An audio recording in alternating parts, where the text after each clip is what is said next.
Good morning, students. Today I shall start the second part of this topic, that is operator. So here it is commutative operator. आज हम लोग बहुत important एक operator से शुरू करेंगे और जिसका नाम है कम्यूटेटिव ऑपरेटर।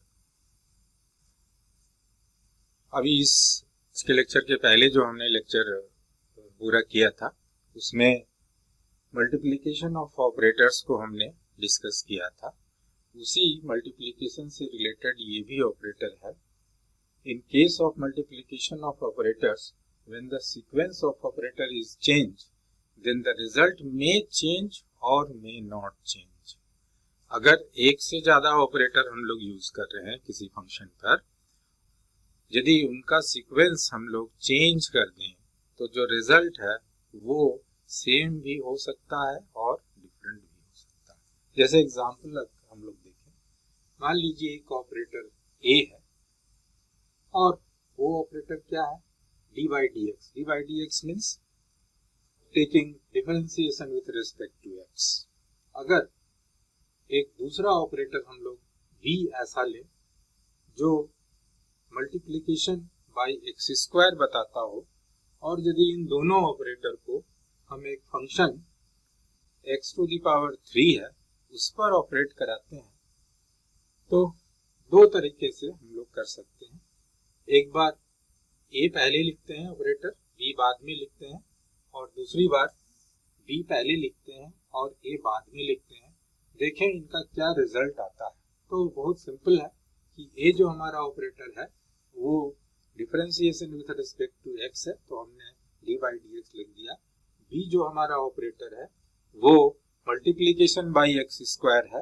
एक्स स्क्वायर से मल्टीप्लाई करने के लिए हमने उसको यहाँ पर ब्रैकेट में लिखा, और हमारा function x to the power 3 है। जब हम इसको सॉल्व करेंगे तो ये x टू दी पावर 5 आएगा, और उसका जब डिफरेंशिएशन लेंगे तो 5 into x to the power 4 हमारा रिजल्ट आता है। अब देखें कि यदि हम लोग ये ऑपरेटर का सीक्वेंस को बदल दें, जो ऑपरेटर मैंने पहले यूज किया था यदि उसको बाद में यूज करें तो क्या रिजल्ट आता है। तो इस बार हमने b को पहले लिखा, a को बाद में लिखा, मतलब a का ऑपरेशन पहले होगा, b का ऑपरेशन बाद में होगा, और a जो हमारा है taking d by d x means differentiation with respect to x, तो इसलिए पहले ऑपरेशन हम लोग जो हमारा फंक्शन है x टू दी पावर 3 उस पर होगा d बाई डी एक्स का, और उसका जो रिजल्ट आएगा उसको मल्टीप्लाई करेंगे x टू दी पावर। तो x टू दी पावर 3 का जो डिफरेंशिएशन है वो 3x स्क्वायर देगा, और जब इसको x टू दी पावर 2 से मल्टीप्लाई करेंगे तो ये 3 into x to the power 4 देगा। अब देखिए कि ये दोनों केस में, पहले वाले केस में हमारा 5 into x to the power 4 result आया था, और इस बार जो है 3 into x to the power 4 आया है, जो दोनों डिफरेंट है। और डिफरेंट इसलिए है क्योंकि हमने जब सीक्वेंस जो है सो उनका चेंज कर दिया। तो यहाँ पर हम लोग रिजल्ट में क्या कह सकते हैं कि result is not same when sequence of operator is change. इसलिए हम लोग ऐसा एक इक्वेशन लिख सकते हैं कि operator a then operator b which acts on function fx is not equal to operator b then operator a which operates on function। लेकिन ऐसा हमेशा नहीं होता है, जैसा कि हमने सबसे शुरू में ही कह दिया कि इट में चेंज और मे नॉट चेंज। तो रिजल्ट जो है सो अभी हमने चेंज वाला दिखाया। अभी एक ऐसा हम लोग एग्जांपल ले रहे हैं जिसमें जो रिजल्ट जो है वो चेंज नहीं होते हैं यदि ऑपरेटर का सीक्वेंस हम लोग बदल देते हैं। अब देखिए कि एक ऐसा हम लोग ऑपरेटर लें a और एक दूसरा b लेते हैं। जो ऑपरेटर a है वो differentiation with respect to x, तो हम लोग उसको d बाई डी एक्स लिखते हैं। दूसरा ऑपरेटर जो b है वो double differentiation with respect to x, मतलब d2 by d x square लिखेंगे। और फंक्शन यदि हम लोग जो है सो cos x लेते हैं, दो सीक्वेंस में इसको हम लोग ऑपरेशन को पूरा करते हैं, तो पहले a लिखते हैं बाद में b लिखें, और b लिखने का मतलब है कि पहले ऑपरेशन b ऑपरेटर से होगा, बाद में वो ऑपरेटर a से होगा। तो हम लोग इस तरह का लिखते हैं कि a जो है सो d बाई डी एक्स है, तो उसको हमने यहाँ लिखा ब्रैकेट के अंदर ये जो b है वो d2/dx² लिखा और cos x के ऊपर ऑपरेट होगा। तो अब देखिए क्या रिजल्ट आते हैं। d2/dx² जो है वो हम लोग इस तरह से ब्रेकअप कर सकते हैं दो ऑपरेशन में, पहले d/dx और फिर अगेन d/dx। इसलिए हमने इसको पहले cos x का डिफरेंशिएशन x के रिस्पेक्ट में किया, तो जिसका रिजल्ट आता है -sin x, और फिर से इसको x के रिस्पेक्ट में डिफरेंशिएशन करना पड़ेगा, तो sin x का cos x होता है, माइनस साइन रह जाएगा। और फिर जब हम लोग पहला वाला ऑपरेटर जो हमारा a है d/dx, ये जो a है उससे यदि हम लोग इसका ऑपरेशन करते हैं तो cos x का फिर -sin x होता है, इसलिए -sin x आ गया, माइनस जो साइन पहले से ही बाहर में है, और मिल करके ये फाइनल रिजल्ट हमारा sin x आता है। अब क्या करें, अब इस सीक्वेंस को चेंज कर देते हैं, a को बाद में लिखते हैं, b को पहले लिखते हैं। तो ऐसा हमारा आएगा, b को पहले लिखें, a को बाद में लिखें, जो फंक्शन है उसको लिखते हैं। एक बार जो डिफरेंशिएशन x के रिस्पेक्ट में है पहले उसको करेंगे cos x का, और बाद में उसका जो x का जो डबल डिफरेंशिएशन है वो हम लोग करेंगे। तो cos x का डिफरेंशिएशन जो है वो -sin x होगा, फिर -sin x को ये दो ऑपरेशन में आएगा, एक बार करेंगे तो sin x का cos x होता है, माइनस साइन रहेगा ही, और फिर cos x का डिफरेंशिएशन यदि x के रिस्पेक्ट में करेंगे तो माइनस साइन ये बाहर है और cos x का माइनस साइन होगा, और इस तरह से जो रिजल्ट है वो sin x आया जो पहले की तरह आया और सेम। तो पहले का रिजल्ट और अभी का रिजल्ट जो है सो सेम हो गया, irrespective of the change of the sequence of operator. अगर हम लोग ऑपरेटर का यहाँ पर चेंज कर दिए हैं तो उसके बावजूद भी ये जो है सो रिजल्ट हमारा सेम आया।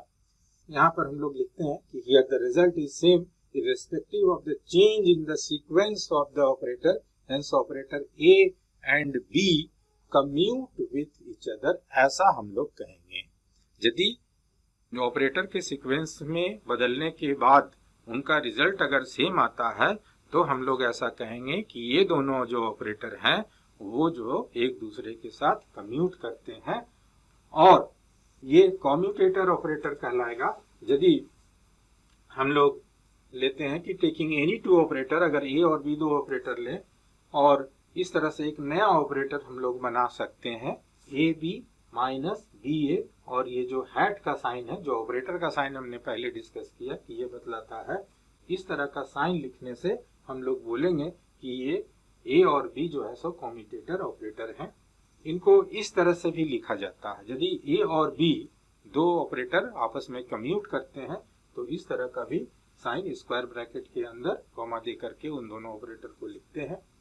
और उसका मीनिंग क्या होता है, तो उसका मीनिंग ऐसा होता है operator A operator B minus operator B operator A is equal to 0।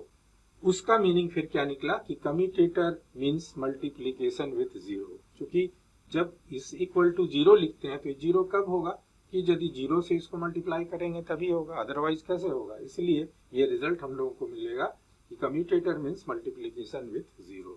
Therefore any operator commutes with itself और एनी पावर ऑफ इट। ये बड़ा इंपॉर्टेंट रिजल्ट है कि इस तरह से जो हम लोग समझा उसके बेसिस पर हम लोग ये कह सकते हैं कि कोई भी ऑपरेटर है अपने साथ कम्यूट करता है या फिर अपना किसी पावर के साथ कम्यूट करता है। तो अगर कोई ऑपरेटर ए लेते हैं तो ए और फिर operator a to the power n या फिर operator a to the power n और operator a is equal to 0 हम लोग लिखेंगे, जो हमने यहाँ पर हम लोग लिखा उसी के बेसिस पर। एक और थोड़ा एक्सटेंशन हम लोग थोड़ा बोले कम्यूटेटर में कि यदि ये वैल्यू 0 नहीं आता है, ये वैल्यू 1 आता है, अगर इसका रिजल्ट जो है सो 1 आएगा तो इसका नाम हम लोग देंगे unit operator. Then commutator is called unit operator. ऐसी स्थिति में जो कम्यूटेटर है यूनिट ऑपरेटर कहलाता है। और इसका इंपॉर्टेंस है कि ऑब्जर्वेबल माने जिसको मेजरेबल फिजिकल प्रॉपर्टीज बोलते हैं, corresponding to their eigen values can be determined precisely by commutative operator. ये सबसे बड़ा उसका इंपॉर्टेंट यूज हुआ। उसके बाद एक और हम लोग इंपॉर्टेंट ऑपरेटर को डिस्कस कर लें, लीनियर ऑपरेटर है। लीनियर ऑपरेटर कब कहेंगे, कुछ कंडीशंस हैं ऑपरेटर के, यदि वो फुलफिल करते हैं तो उस ऑपरेटर को हम लोग लीनियर ऑपरेटर कहते हैं। An operator A is said to be linear if its operation on the sum of any two functions fx and gx gives the result equal to the sum of the operations on the two function fx and gx individually। कहने का मतलब है कि कोई operator a है और वो कोई ऐसा फंक्शन पर ऑपरेट कर रहा है जो दो फंक्शन का सम है। तो यहाँ पर दो फंक्शन है fx और gx, इन दोनों का सम को ब्रैकेट में लिखें।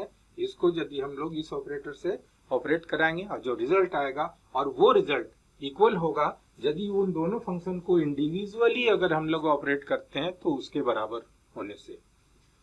और एक दूसरा कंडीशन होगा ऐसा कि ऑपरेटर ए सी एफ एक्स जो फंक्शन है जहाँ सी जो है एक कांस्टेंट है, अगर इस तरह का हमको रिजल्ट आता है तो इन दोनों कंडीशन को मिला देते हैं।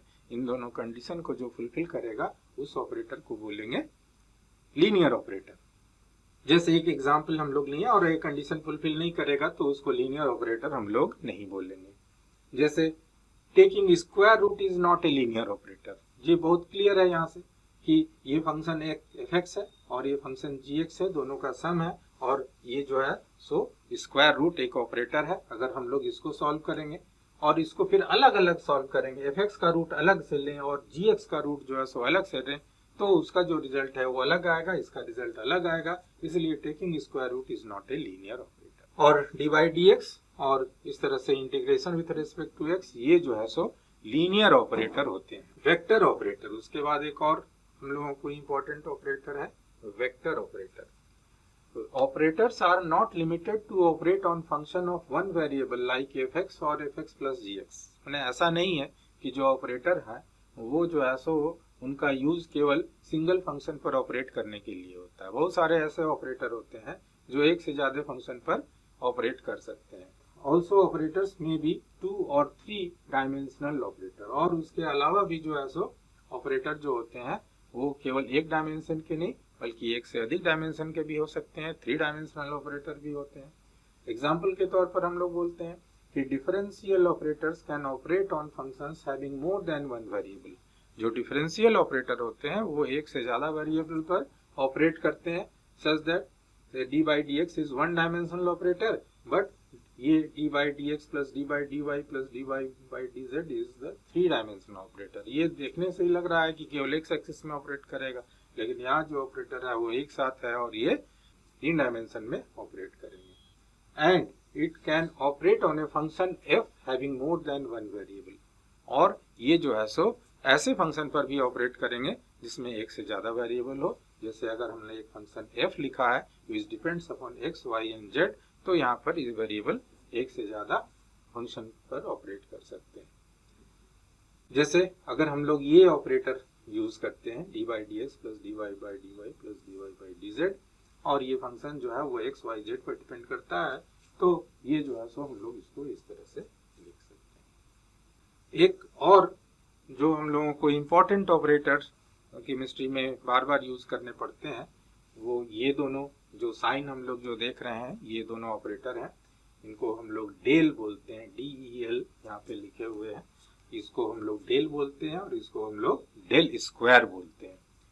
तो it is a vector operator. ये जो डेल ऑपरेटर है वो वेक्टर ऑपरेटर है और उसको हम लोग डिफाइन करते हैं ऐसे, डेल चूंकि वेक्टर है इसलिए हम लोग उसको एक एरो भी दिखा रहे हैं, और वो 3 डायमेंशनल ऑपरेटर है, एक्स एक्सिस में, वाई एक्सिस में, जेड एक्सिस में।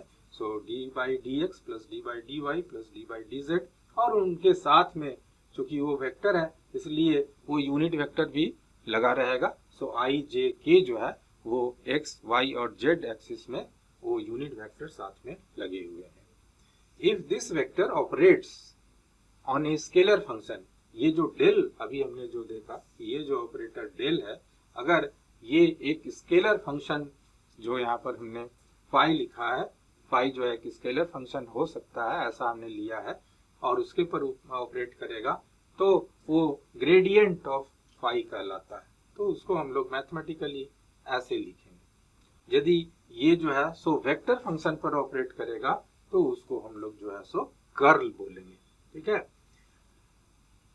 अब square of the del operator is del square, और उसका नाम एक स्पेशल है, उसको हम लोग बोलते हैं लैप्लेसियन ऑपरेटर।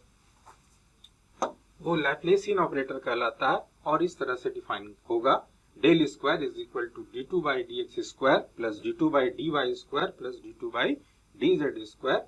और ये जो डेल स्क्वायर है एक स्केलर ऑपरेटर है, जबकि जो डेल है वो एक वेक्टर ऑपरेटर है। कैसे है, तो इसको आराम से हम लोग यहाँ पर दिखा सकते हैं कि ये जो डेल स्क्वायर है वो डेल और डेल का जो है सो डॉट प्रोडक्ट होगा, और डॉट प्रोडक्ट में इस तरह से ये डेल का वैल्यू लिख दिए, फिर डेल का वैल्यू लिख दिए, दोनों को मल्टीप्लाई कर दिए। तो मल्टीप्लाई जब करेंगे तो एक्चुअली वो 9 टर्म्स आएंगे, जैसा हमने पहले भी बताया था कि 9 टर्म्स जो आएंगे, लेकिन उसमें केवल 3 टर्म ही बच जाएंगे, आई वाला, जे वाला और के वाला मल्टीप्लीकेशन के। बाकी सारे जो आई का जे के साथ, जे का के साथ, ये जो भी रहेंगे वो क्या होंगे कि वो उनका वैल्यू जो है वो 0 हो जाएगा, क्योंकि डॉट प्रोडक्ट में ऐसा रिजल्ट आता है। ये हम लोग पहले से जानते हैं कि आई का जो है सो वैल्यू या जे का या के का 1 होता है, बाकी आई जे के और के आई का 0 होता है। इसलिए इसका इसके साथ मल्टीप्लिकेशन होगा और ये आई जो है मल्टीप्लाई होकर के 1 हो जाएंगे,